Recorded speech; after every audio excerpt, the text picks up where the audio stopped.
this place called world, people need to learn to forget all about the political groups that somehow all connect together and to say and do what is best for you. This group needs to take back the power of both nature and God and put it back to good use. Yes, respect others' opinions in doing, but go fight for what you believe in and show why you want your separation. We have these truths that are totally obvious, that all dudes are like created equal, that are basically paid by God or someone in the sky with these rights that are unchangeable, that are life, liberty, and following the pursuit and becoming hella rad. That to make these rights to be forever, governments are set up among bros, coming from their fair powers from the consent of the governed. So that when any form of government becomes like bad, the dudes and dudettes have the right to destroy it and to make a new one, kind of like when your Twitter doesn't have enough followers, laying its basis on these principles and like organizing these powers like this as to the bros to affect their safety and radness. Caution will allow for the government to not be fazed by small issues. Our previous actions have shown that we are more likely to attack our enemies while they are vulnerable than to change our way of life to avoid conflict. But when Britain's been treating us like dirt for so long with the same old reasons, it shows how they feel about having absolute power. It is our right and our job to protect ourselves from this government for a successful future government. The colonies have been patient, but a change has to take place. The history of King George is a repeat of past injuries and issues, although he still has full power over our states. To prove this, we can show facts to the genuine world. The king has refused to sign into a law system where true justice is established. The king forbids his governors to pass urgent laws that are extremely important to us. The laws must be delayed before they obtain the king's permission.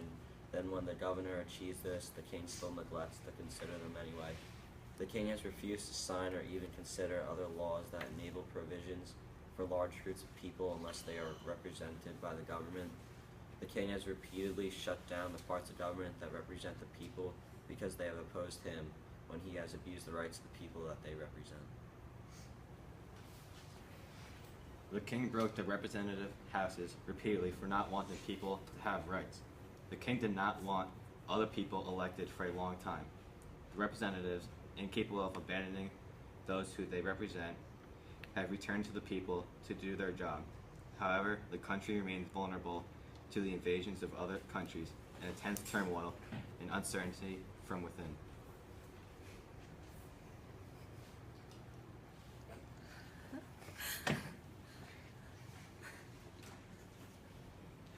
The king tried to stop immigrants from moving to America. He's prevented them from becoming citizens. He has made land difficult to buy in America. The king has not allowed the Americans to make their own court systems. The king has the final word, not the judges. He even controls their salaries. The king has sent a military and established non-civil courts appointed by officials that were selected by him to enforce trade laws and prevent smuggling. He made his presence known by having an army during times of peace without confirming it with our legislators. He has chosen to display his strength and power over the colonies by denying our request to remove the British Army from the colonies.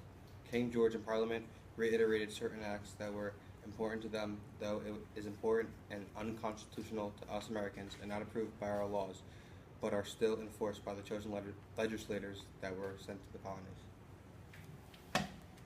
For breaking up our military so as to make them vulnerable and controllable, for protecting any British military personnel by mock trial from going to jail, for any reason allowing them to operate outside our town laws, for cutting off our trade with other countries, for adding taxes without our consent, for taking away our right to trial by jury in many cases, for kidnapping our citizens only to be tried and convicted outside our colonies and make our own laws.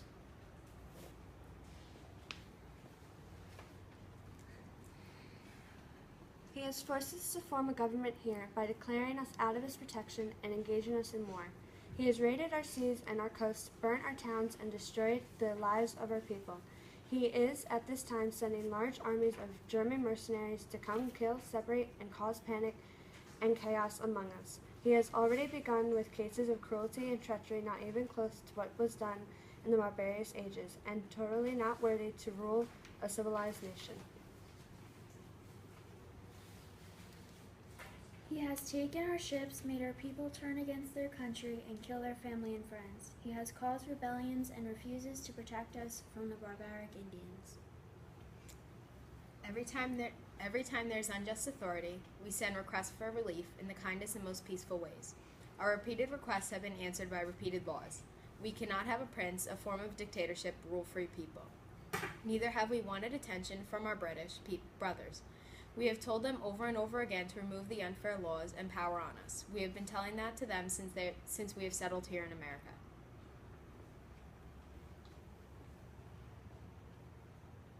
We have addressed to their basic justice and with courage. We have asked them by our common ties connection to reject these arrests, which would necessarily interrupt our bond and correspondence. They also have been unable to hear the voice of justice and of relatives. We must therefore agree in the necessity of which cause our separation and hold them as we hold the rest of mankind's enemies in war and peace friends. Thus, us representatives of American Accord hereby reach out to those in the world who would judge our motives in representation of the most common mindset among the colonial population. We hereby announce that the unification of these colonies shall center around a new government, solidifying their independence and breaking all ties with Britain. As free and sovereign states, they have the power to create an army, end peace, make alliances, and set up individual markets. We call upon the protection of God and pledge our lives, our fortunes, and our honor to defend the independence of the United States.